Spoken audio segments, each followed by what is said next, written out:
Y aquí ha sido muy evidente cuando hemos tenido al SARS-CoV. Ustedes habrán estado protegidos en su casa, no salían, pero nosotros hemos tenido que trabajar.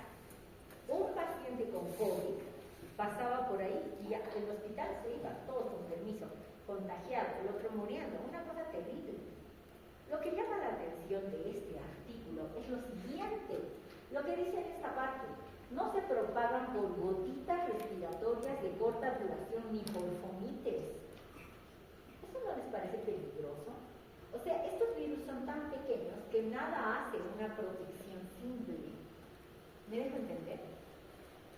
O sea, es realmente agresivo esto, ¿listo? Entonces, el artículo también revisa toda esta parte y dice, pues, que estos bichos son tan pequeñitos, menores, que nuestros factores de protección están prácticamente inútiles. Yo me pregunto qué pasará si es que viene otro parecido igual al SARS-CoV, ¿no? Qué peligro. Entonces, esto de los avances recientes respecto a la comprensión de la microbiota pulmonar, tradicionalmente consideraron que los pulmones son estériles en el individuo sano. Sin embargo, encontramos que actualmente no. Hay comunidades de bacterias que viven normalmente ahí dentro y solamente cuando se las molesta se ponen agresivas. Entonces, una forma de molestarlas va a ser dándole antibiótico inapropiadamente al paciente. Factores de riesgo para la neumonía. Esto ya es de otro lado, no le pertenece casi al anterior, pero aquí podemos reconocer a este microorganismo dominante emergente. ¿Listo? Entonces, el Streptococcus pneumoniae es este que de pronto se pone emergente. ¿Listo? En un ecosistema cambiante y complejo. Algo desequilibra al niño, la salud del niño. Mire, desde cuestiones tan superfluas como alteraciones en su estado de ánimo, su inmunidad. Un niño estresado, un niño golpeado, violentado, ese niño cómo está en su inmunidad. No está tranquilo, un niño desnutrido, un niño anémico, de verdad, o sea, no solo con control de hemoglobina no, sino de verdad anémico. Sabemos que la anemia de por sí disminuye a los neutrófilos y su actividad. De paso, hace muchas cosas, pero ahí ataca la neumonía y la anemia. Entonces, lo que reconocemos acá es que aparece un único microorganismo, que es más agresivo y por lo tanto va a infectar a nuestro paciente. Los factores potenciales incluyen infecciones virales previas, aspiración de contenido faríngeo en quienes, en los pacientes que tienen dificultad en la coordinación de la deglución, aquellos que tienen parálisis cerebral, retraso mental, etcétera, que tienen malformaciones orofaringias en ellos. Entonces, gástrico también, los que tienen fístulas, qué sé yo, qué tipo de malformaciones, alteraciones inmunológicas. Es decir, hay factores potenciales que nos predisponen a la neumonía. Y también antibacterianos sistémicos. Eso es importante reconocer. Actualmente, ¿qué cosa pasa? Una cosa que a mí me ha descuadrado al revisar el tema. Dice que nosotros tenemos microbiota en la boca, hay generalmente anaerobios. Y cuando un paciente viene y se aspira donde se ha aspirado, tiene anaerobios. Los anaerobios han ingresado al pulmón. Pero ¿qué dicen los estudios? Los estudios dicen que a pesar de que el paciente podría tener estas microaspiraciones, no necesariamente serían la causa así de neumonía. ¿Por qué? Porque hay evidencia de que estudios más recientes de la microbiología en la neumonía adquirida en la comunidad, pocos patógenos anaerobios agresivos capaces de producir neumonía. O sea, y entonces yo cada vez que viene uno que pienso que se ha aspirado, le mando metronidazol, clindamicina. Yo misma estaré desequilibrando al paciente, me pregunto, ¿no? Ahora han encontrado evidencia de este aspecto. Luego tenemos complicaciones. La neumonía puede complicarse, miren las NAC, neumonía adquirida en la comunidad, puede complicarse. Esta estadística varía también de acuerdo al lugar donde nos encontramos. ¿Listo? Puede haber complicaciones locales, ¿no? De acuerdo al bicho. a la gente cuáles pueden ser estos factores que predispongan a la complicación. Los que son más chiquititos, de 2 años, por un factor inmunológico, en madurez, el niño puede complicarse una neumonía, hay que tener cuidado. Luego, cuando sospecho de que se está complicando también, cuando tiene fiebre, le doy paracetamol, el niño ha tomado 4 días 3 paracetamol y sigue viniendo con fiebre. Entonces, ¿qué está pasando con esa guagua? Y luego, dolor torácico, y cuando yo he dado ya antibióticos, o sea, el paciente viene tomando 3-4 días de antibiótico y sigue con fiebre o con distrés, eso no es simple, no lo regresen a su casa. Este paciente hay que verlo con cuidado.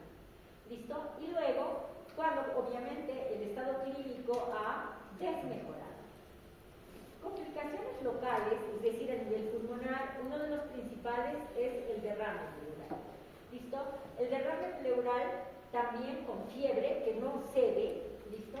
Y luego, generalmente estos pacientes van a ingresar, ¿no?, al hospital. En los niños hay un derrame pleural, como el que conocemos, con ocupación de los senos costofrénicos. Pero también puede haber derrames localizados, truncados, y esos son los más peligrosos.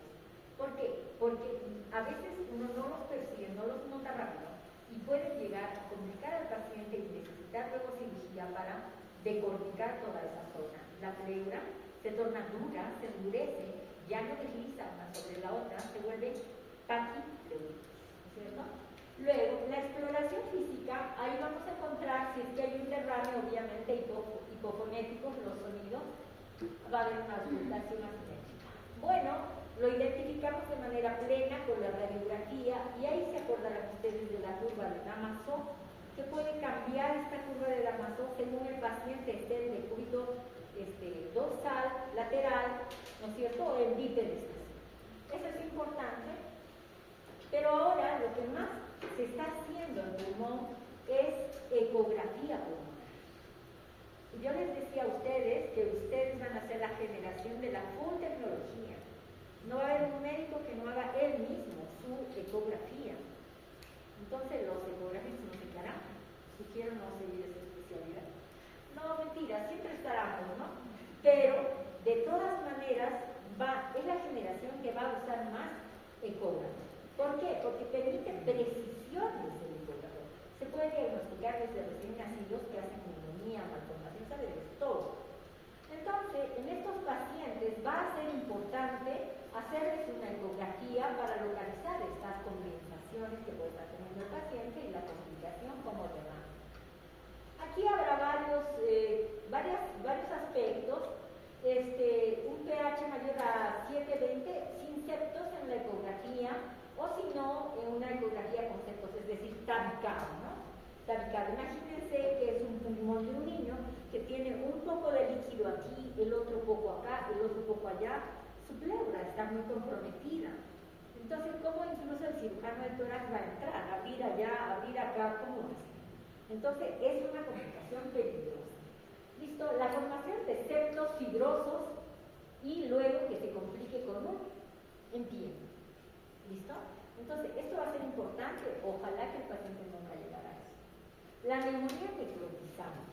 ¿Qué cosa pasa acá? Que el parénquima se torna tan friable, tan dañado, y hay zonas de destrucción y licuefacción del tejido pulmonar. Entonces, esto es lo que va a ir directamente a los abscesos, ¿no? También se diagnostica con radiografía. En esto se pueden notar algunos niveles hidroaéreos, y también sirve obviamente la tomografía, la ecografía y más la tomografía, ¿no? La tomografía va a ser importante.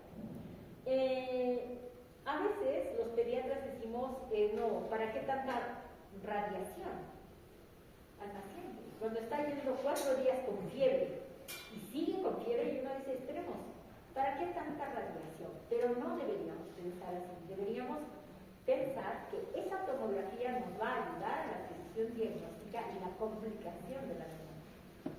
Y el absceso pulmonar, obviamente aquí es importante reconocer, al lado del foco de neumonía, va a haber un tejido que se va fibrosarno, ¿no? Y va muriendo el parénquima pulmonar. Esto puede terminar en una segmentectomía, resección del propio parénquima pulmonar, ¿no? Entonces se observa hipodensidades que pueden ser más definidas. Complicaciones sistémicas. ¿Eso le pasa al pulmón? Puede haber fístulas. Ahí me olvidé de poner fístulas, ¿no? Porque hay fístulas que salen hacia la pleura o puede fistulizar incluso hacia afuera, ¿no?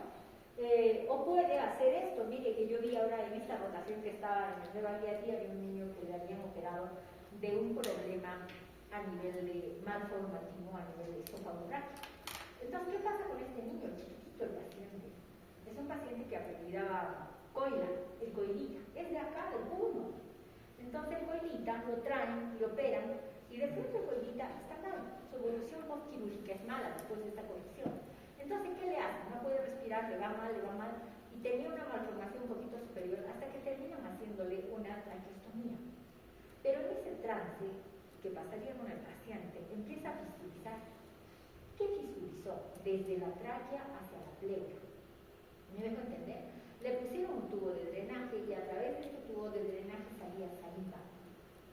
¿Se puede imaginar esa complicación en el proceso neumónico que ha vivido el paciente? Entonces, serio, ¿qué tenía? Dios mío, no me pregunten de los antibióticos que tenía. Tenía meropenem, vancomicina, cascofungina, Dios mío, no sé qué cosas más tenía. Antibióticos muy complejos que nosotros no usamos afortunadamente, ¿no? Pero el paciente así, ¿cuántos días de banco? Uno se desmaya, se les diga, se dan como ¿no? Una hechicería que le dan tanto así, ¿no? Tanto así.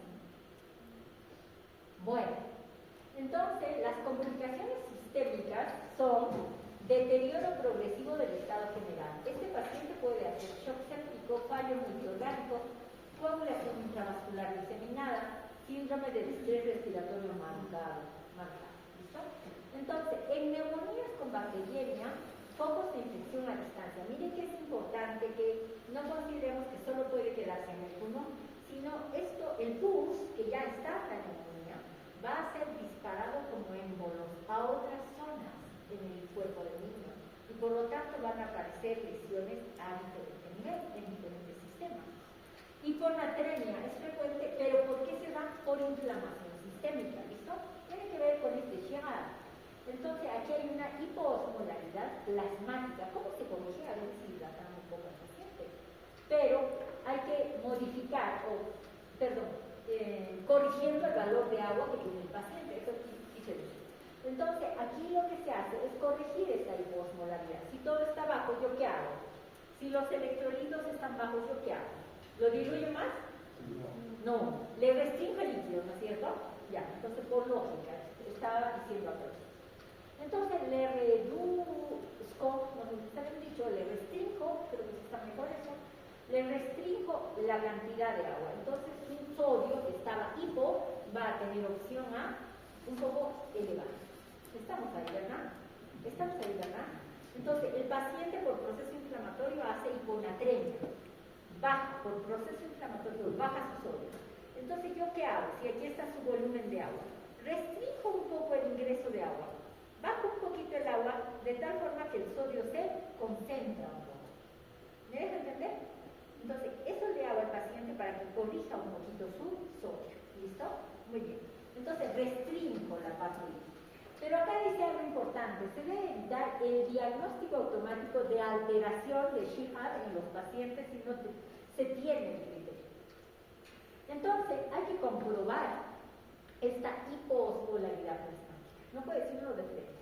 No, porque no puedo asumir eso de frente porque sé que el sodio se vincula de manera estrecha con el sistema nervioso central. Cuando se trata de sodio, de potasio, de cloro, de calcio, tengan mucho cuidado. Ahí hay que pedir ayuda, o si no, uno puede resolver, pero si uno no puede, hay que pedir ayuda sin miedo. ¿Listo? No se queden con el paciente. Hay que decir, oye, ayúdame, ¿cómo es esto? ¿Me está pasando esto? Hay que pedir ayuda. Y el que ayuda no debe decir, ay, tan fácil, no puedes. No puede, no debe decir así. Entonces, una actitud ética sería, a ver, ¿qué está pasando? Lo resolvemos. O finalmente no te puedo ayudar, porque entramos a otra persona, ¿no? Eso sería lo correcto, lo ético, ¿listo? A veces los pacientes, como ustedes van a ir a Perú, a veces llegan los pacientes referidos. De tal lugar lo están mandando, y a veces no es una neumonía. Digamos es una bronquitis, una cosa así, ¿no? Pero uno siempre piensa, el colega debió tener alguna limitación, algo le preocupaba, algo le pasaría, no podría hacerlo, algo le ocurrió. Tiene que ponerse en ese plan. ¿Listo? Además, un paciente que es referido no puede ser devuelto sin haber comprobado todo, que todo esté en regla. ¿Estamos? O sea, si me mandan a su paciente, mándenlo más. ¿Por qué? Porque yo no se los voy a devolver haciéndomela. No. Lo voy a analizar, voy a decir qué le pasó, por qué sospecharía de eso. En la hoja de referencia sí debe estar. Y se puede poner así, comentario. Nos produce duda, a pesar de que el paciente se muestra bien, encontramos que tiene esto. Ese hecho de poner eso es tan importante. Uno, denota la parte ética del colega, la parte humana del colega, preocupado por el paciente. Entonces nosotros tenemos que asumir eso con seriedad. ¿Me deja entender? Entonces entramos al paciente, no lo vamos a volver a mandar, lo vamos a estudiar, vamos a ver qué le preocupó a este colega ya, qué cosa le pasó. ¿Listo? Pero es mejor que lo haya mandado si tiene duda. Listo. Entonces, la mayoría de pacientes con hiponatremia no necesariamente van a concomitar con Sheehan. ¿Listo? No necesariamente. Pero hay que tener esa consideración. La neumonía por neumococo puede producir, mire, síndrome hemolítico urémico. Y entonces les dejaré de tarea síndrome hemolítico. ¿Qué cosa es eso? ¿Cómo era eso, por favor? Síndrome hemolítico urémico, ¿con qué iba? Compromiso renal, ¿cómo más? ¿Qué cosa había? Listo, pruebas complementarias. Aquí pareciera mandatorio la radiografía de tórax. Listo, importante, pero algunos no toman radiografía de tórax, a no ser que el paciente muestre signos de complicación. ¿Listo? Pero nosotros, yo particularmente, siempre digo que sí. No, mándale nomás para que esté ahí un bazar, uno para ver cómo estamos empezando. El único problema es que a veces obviamos la radiografía lateral. Y después, cuando las figuritas, vean las figuritas que les he traído, ustedes me darán la razón de que no hay que obviar la lateral. Debemos pedir un antero posterior, una posterior anterior, según sea la conveniencia, pero también un lateral. ¿Estamos? Entonces, no hay que olvidar eso. El diagnóstico diferencial es importante cuando tenemos que pedir radiología, debe ser para marcar paciente hospitalizado, ya le voy a pedir su radiografía, pero también puedo pedir cuando tengo dudas, ¿esto es neumonía? Solo en un lado, diferente. ¿Se aspiraría algo? La mamá me dice, estaba jugando con unas canicas y se atoró. ¿Hace cuánto? Hace como 4 días. Cuerpo extraño, pido radiografía. ¿Listo? Pacientes con fiebre sin foco, que estén haciendo leucocitosis, yo sospecho que es la vía respiratoria. Entonces, ¿qué voy a encontrar? Una radiografía normal, no tiene nada, todos no tiene nada, pero yo a la clínica le escucho de todo. Crépito, subcrépito, rompecrépito, ¿qué cosa se llama eso? Fuerte, por favor. Disociación clínico-radiológica. Entonces, cuando hay esta disociación, yo puedo pedir radiografía, me voy a enfrentar ante este escenario, puedo encontrar en la radiografía áreas de consolidación, puedo encontrar infiltrados, ¿no? Ese es mi panorama. En general, otros infiltrados se suelen asociar a neumonías de etiología viral. Bueno, he puesto eso, pero no es tanto así, porque radiológicamente es bien difícil, esto es bacteriano. No, aquí hay un atípico. No, esto es viral. No se puede hacer esa precisión. ¿Me dejo entender? Entonces, no hay, las revisiones lo dicen, no es que yo lo estoy diciendo. Luego, la ecografía que les decía, ustedes van a hacerlo más que yo, van a aprenderlo más que yo, desde ahora vayan tomando sus clases intensivas de ecografía, perdón, en el YouTube. Yo ya estoy haciendo eso. Y sí, hay buenas. ecografía transtorácica va a ser importante, no irradia, podemos repetirla varias veces, no dañamos al paciente, esa es nuestra ventaja. Listo, pero aquí recomienda que podría ser bueno entre 48 a 72 horas de fiebre. ¿Listo? Ya encontramos como que más evidencia. Listo, las condensaciones subpleurales en menores de 1 centímetro, mire, menores de 1 centímetro, estas no aparecen a la radiología, pero a la ecografía sí van a aparecer.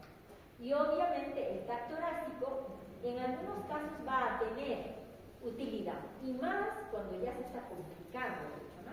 Ahí podemos detectar abscesos, saber este cosa. Analítica sanguínea. Acá debo decir que esta parte que les comentaba de bacteriana viral sí todavía se mantiene para bacterias leucocitosis, abastonados, neutrofilia, para virus linfopenia, linfocitosis, ambos, plaquetas como marcador de infección. Es importante mirar la función y el número de plaquetas. Es muy importante, no solo como criterio de sepsis, que ya, ¿quién es el criterio de sepsis, el último grupo que ha rotado? ¿Están plaquetas metidas en los criterios?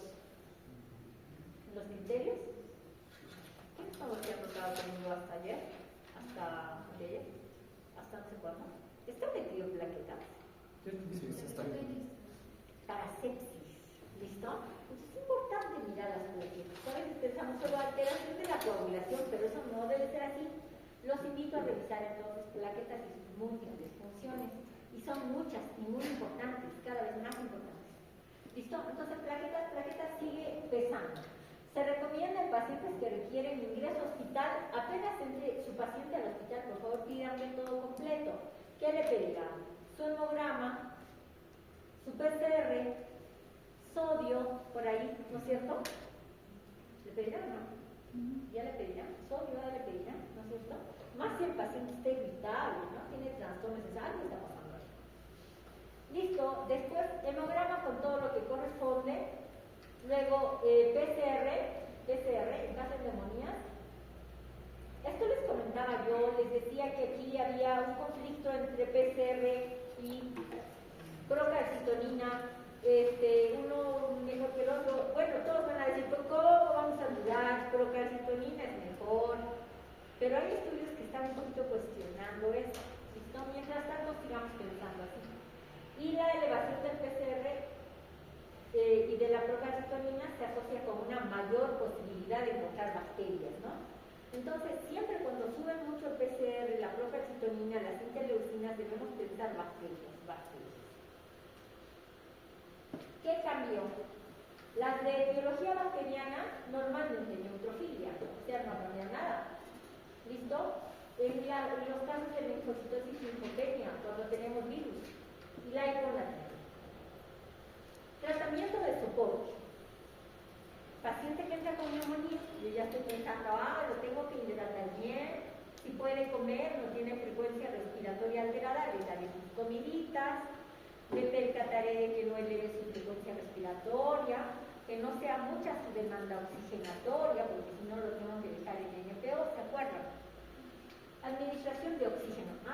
Ya, está bien, le pongo la primera fase, oxígeno de bajo flujo, luego voy tal vez avanzando poco a poquito, le pondré su canulita nasal, me fijo si el flujo está aumentando, saturación como está, puedo pasar a la otra etapa, como se práctica ahí, estaban enlistando sus formas oxigenatorias de bajo flujo. ¿Cuáles serán?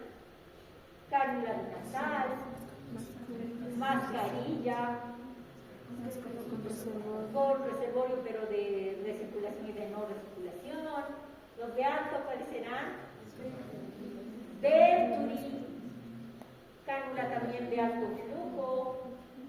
¿El CPAP dónde va? ¿Acá debajo o allá de alto? ¿El CPAP? ¿Por qué se calla? Revise. Otra vez va y lo revisa. Ante la pregunta, otra vez a revisar. ¿Listo? Entonces, CPAP, estos en algunos estudios muestran que el CPAP ha dado menos mortalidad. O sea, le ponen de frente CPAP al paciente y he visto que se mueren menos, pero son algunos trabajos aislados, capaz de acá, no sé, dirán, neumonías, tos y tal, no sabemos. Y manejo de las complicaciones. Estos estudios, mire, esto es lo que está ahorita, todo el mundo habla de esto, ¿ya? Todo el mundo, o sea, todo el mundo dice, ¿ha revisado sus criterios? Sí, es un PAS, sí, ¿no? Tiene criterios de PAS. Sí, sencillamente es una guía internacional que se ha sacado para manejo de los síndromes respiratorios agudos, del distrés respiratorio agudo en los niños, en los pediátricos. ¿Me dejo entender? Hay muchas recomendaciones para el PAS, hay varias, pero hay algunas importantes que podrían haberse jalado para esta clase y eso me interesa. No existen criterios de edad, o sea, para PAS, para síndrome de dificultad respiratoria donde está metida la neumonía, si es que nosotros encontramos otras concomitantes, como por ejemplo, enfermedades como lesiones pulmonares, prematuridad previa, perinatal, prematuridad, aspiración de meconium, sepsis por otra causa, hernias, malformaciones, displasia capilar. Entonces, no vamos a meter a estos pacientes para los criterios de PAS. ¿Listo? Entonces, todos los otros que no tienen esto están bajo la consideración de esta guía internacional que es el PAS. Otro aspecto, los que tienen algún tipo de malformación presente, recomendamos que los niños con disfunción cardíaca ventricular izquierda, que cumplan con todos los demás criterios del PAS, tengan PAS y la hipoxemia aguda y los nuevos cambios en las imágenes de tórax se pueden diagnosticar. ¿Ven? Son bien específicos, ¿no? ¿Qué cosa? ¿Qué está hablando? ¿No? O sea, yo tengo cardiopatía, pero a la vez tiene todos estos criterios definidos, sí, entonces entra dentro de los PAS. Luego, acá, hallazgos radiográficos, recomendamos que los hallazgos son fuertes, ¿sabes? Estos hallazgos. Que los hallazgos en las imágenes de tórax de nuevos infiltrados en complicaciones con enfermedades parenquimatosis pulmonares agudas son necesarios. O sea, yo tengo que tener la evidencia radiológica de que el paciente va a ser metido en esta guía. ¿Y esta guía es tan importante? Sí. Porque esta guía me dice cómo tengo que proceder cuando estoy haciendo una cosa, cuándo debo decir ya no me funciona la cánula, me voy al otro lado. Cuando ya me funciona, estoy viendo, valorando esto de acuerdo a la guía, cuando ya le toca ventilación mecánica. Entonces, es muy importante. Son cuestiones ya más específicas y es una guía bastante gorda para trabajarla en la ciencia. Aquí, por ejemplo, indica en los pacientes que ya tienen ventilación mecánica invasiva, indica que la oxigenación tendría que ser fundamentada en el índice oxigenatorio. Entonces, ¿cómo se saca? Esta es la fórmula del índice oxigenatorio. TIO, presión arterial de oxígeno, presión media de la vía aérea. Entonces usted dirá, doctora, pero acá tenemos pues la necesidad de tener la presión arterial, tenemos que sacar AGA. Así es, porque ya está en ventilación el paciente. Y ahí todo se controlará por AGA. Otra cosa, listo, dada la limitada información publicada sobre el espacio muerto. Y esta ha sido una cosa muy interesante para mí, tal vez por eso jalo algunas cosas, porque son cosas que a mí misma me parecen interesantes, ¿no? Mire, cuando nosotros nos ponemos a pensar, queridos estudiantes, en anatomía, había un espacio anatómico muerto, ¿se acuerdan? Que era desde la nariz hasta el bronquiolo respiratorio. Todo este espacio de aire que estaba en esta vía no sufría intercambio. Eso es lo que nos ha dicho el Steve. ¿No es cierto? El Steve nos había dicho eso, yo lo estudié, ustedes también, yo lo aprobé, ustedes también, pero resulta que no tanto es así, que hay determinadas partes, la parte más inferior ya de la vía respiratoria, es decir, el espacio anatómico muerto, que no solo es combustible, sino también intercambio. ¿Listo? También intercambio. Listo, hasta ahí todos felices y contentos. Pero ¿qué pasa en el paciente en el que intubo? a 1 centímetro arriba de la carina. Desde ahí viene el tubo y sale. Y acá todavía se continúa. Y la enfermera agarra ahí un sistema para fijar el tubo y lo pone así colgado. Aquí, hasta acá, todavía se prolonga el espacio anatómico muerto. Entonces yo decía, ¿qué pasa, por favor? ¿Por qué no le están cortando el espacio anatómico muerto? ¿Cómo va a ser que no le van a cortar? Le están prolongando el espacio, va a ventilar mal. Listo, consulté y los expertos contestaron. Dijeron, no. En los niños que son bebés, en los recién nacidos, en ellos, sí influye que usted le corte el tubito. 4 dedos acá, usted agarra y dice, reduzcamos el espacio anatómico muerto. Y aquí, corta y conecta más al ventilador. Ya no es tan largo, es un poco más chico. 4 dedos, corta. Eso era lo que toda la vida hemos estado haciendo. Pero ahora, ¿qué dicen las guías? Las guías dicen, oye, no importa, no vas a alterarlo, no te preocupes por cortar. Es más, cuando consulté a los expertos, así, directa, ellos dijeron, en los neonatos sí importa, córtales en los neonatos. Pero en los otros que tienen más, o sea, que ya no son neonatos, quiero decir que son pediátricos casi propiamente, ya no interesa. Pero esta guía, ¿qué dice? Dice lo siguiente: espacio muerto en el síndrome de Parkinson. En algunos casos, como el síndrome no hay evidencia suficiente para recomendar una medida del espacio muerto como parte de los criterios de diagnóstico del síndrome de Parkinson. Fuerte acuerdo. ¿Qué cosa quiere decir? ¿Qué hay detrás de esto? Está diciendo, ya no interesa que estés cortando, no lo vas a arreglar. Entonces, cuando uno se pone a ver para el manejo del paciente estas cosas pequeñitas, entonces uno dice, bueno, pues sí, ¿no? ¿Será que están investigando? Les creeremos, ¿no? Listo, como estos hay varios criterios, ¿no? Y esto continúa de música. Porque apenas estaba revisando un pedazo para traer, dije, no, todo por gusto va a ser, no tengo ni tiempo. Entonces, y esto continuará, debí poner continuará. Tratamiento para las neumonías. Neumonía vírica, tratamiento de soporte. ¿Listo? Soporte. Sintomáticos, antipiréticos, buena hidratación, comidas adecuadamente, higiene de moquitos, nariz, posición semifowler para que qué tal bonita se aspira, un poquito de semifowler y se acabó. En cambio, para las bacterianas atípicas, la acitromicina sigue, pero fíjense acá, dice 3 días, no dice 5. ¿Y por qué, doctora Tania, le hemos visto haciendo esas cosas complejas y diciendo que son 5 días? Eso hemos visto que hace usted, ¿ya? Porque las anteriores guías decían 5 días.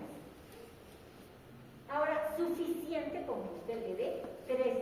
Me va a costar también. Me va a costar. Pero así está. Luego, neumonías bacterianas típicas, la amoxicilina sigue siendo recomendación. Yo no sé, yo me resisto, pero la amoxicilina sigue siendo. ¿Cuánto? 80 miligramos por kilo por día cada 8 horas. ¡Ah, ya! La amoxicilina, pero usted le hemos visto que da 50. Ah, ya, es que no era neumonía, era una faringitis. Yo me defenderé, ¿no? Pero acá, para neumonía, es 80 miligramos por kilo por día de presos. Luego viene la otra, la ampicilina para niños más pequeños, lactantes, ¿listo? Generalmente echamos mano a la ampicilina. Luego, neumonía con ingreso UCI ya un poquito más complejo, terapias alternativas como cefotaxima. ¿De qué generación es la cefotaxima? No he escuchado. ¿Nadie se atreve fuerte a no se equivoque? Cefotaxima, ¿qué generación de cefalosporina es? ¿Tercera o segunda? ¿O primera? Ay, me están engañando ustedes. Entonces, por favor, verifique. Ampicilina, menores de 3 meses, ahí está, ¿no? Ampicilina, acá yo les estaba diciendo, no sé por qué, acá que no. pero les decía, en más chiquititos usamos ampicilina, y estaba acá abajo. Luego, cefuroxima, ¿de qué generación es? ¿Segunda o tercera? Segunda. Cefuroxima, segunda. La ventaja de la cefuroxima es que me cubre gran positivos, gran negativos, puedo manejarlo para la tripa, para la vía respiratoria. Listo. Pacientes con broncoaspiración, ácido claro, allá aparece. ¿Se dan cuenta? A pesar de que esto cubre solo los bichos gram positivos, y ahí no creo que esté metido la posibilidad anaerobia, o el ácido CLAP incluye la posibilidad anaerobia. Pacientes con alergias. ¿Qué le oigo alergias? Sin anafilaxis, cefuroxima. Yo me resistiría a hacer un poco eso. Me iría mejor a usar nacitro. Por ese lado me siento más protegido. Listo, por agente biológico. Bueno, para la parte inferior, DEXA. ¿Están de acuerdo? Neumonía complicada, DEXA, SARS-CoV. ¿Qué dicen? ¿Qué opinan? Niño con neumonía, ya con neumonía no complicada, directo con neumonía, con un cuadro importante de neumonía por SARS-CoV. ¿Le doy o no le doy DEXA? Ahí sí, en los cuadros leves no. ¿Listo? Ahí sí. Luego todos los otros antivirales, no sé, ya no forzados. Luego micoplasma, ¿están de acuerdo? ¿Acitro?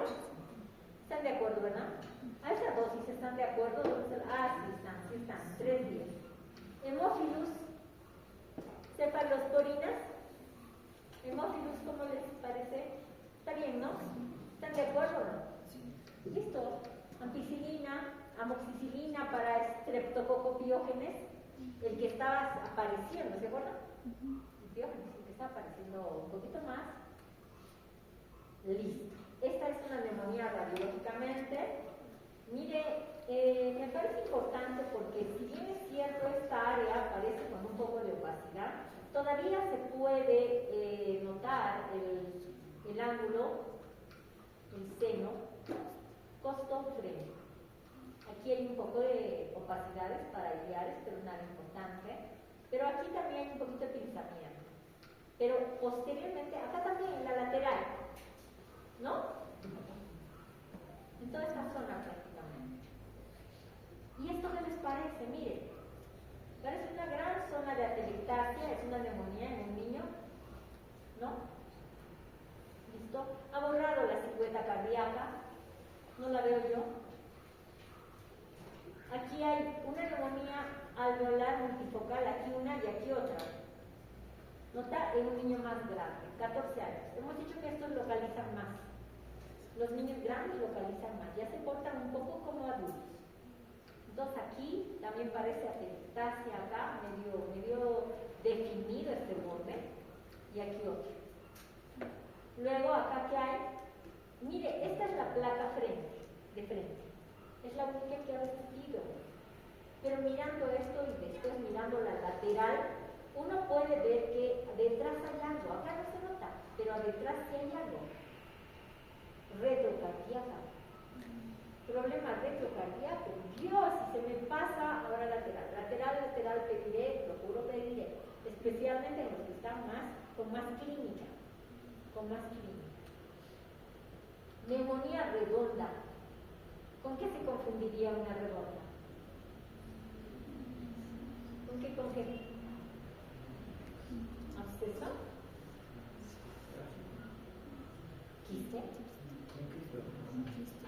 Con quiste. Teníamos un paciente, yo no sé si este grupo fue, algún estudiante de acá fue, teníamos una niña de 6 años, creo que tenía un quiste diatírico.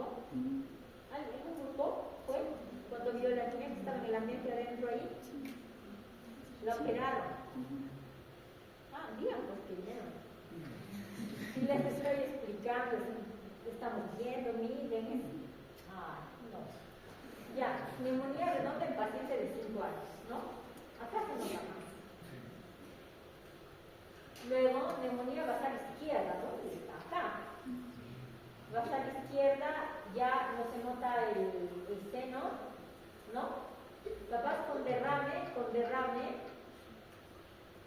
y luego un lactante chiquitito de 8 meses, hiperinsuflación. ¿Cómo me doy cuenta de la hiperinsuflación? Costillas horizontalizadas. ¿Listo? Costillas todas horizontalizadas, ¿no? Y hay compromiso intersticial. Infección por micoplasma. Todo esto. Pero ya hemos dicho que no es típico, ¿verdad? No vamos a decir por eso. Y esto es, todo está tomado, ¿no? Algunas zonas se ven, todavía hay aire, pero otra más definida, ¿no? Ya platicamos seguramente. Acá, igual, cuando nosotros vemos cosas así demasiado horribles, por utilizar un término común en la caligrafía, decimos, esto parece un tampoco. ¿Qué es esto? ¿No? Entonces, estafilococo, mire lo que hace. El estafilococo a veces hace en la pleura, toma una parte, deja otra parte, ¿no? Muy bien, acá también. Patrón alveolar. ¿Sabe que yo quería recordarles un poco los patrones? ¿Qué patrón había? Alveolar, intersticial, ¿qué más? Nubular. Ya. Entonces, miren, un patrón acá alveolar. No sé si se verá bien, creo que puso muy chiquitita la figurita. Pero bueno, ya se resolvió acá. Ya, aquí sí. Y luego patrón alveolar todavía otra vez, en toda esta zona. Este es el pulmón nomás, no se asusten. Listo, pero mira, los planos, está estafando porque este es del adulto, sí. Este es del adulto, ¿no? Aquí está. Ay. Del adulto. ¿Listo? Patrón alveolar. Podría decirse más periférica, pero no necesariamente es así. Porque también puede verse un patrón alveolar muy pegadito a la parte parailiar. ¿Estamos? Muy pegadito. Y el reticular, mire, en este caso de una linfangitis carcinomatosa, ¿no? Pero es una imagen como más difusa, más fina, y ya nada más. Eso es todo. Así es que, eso es, gracias.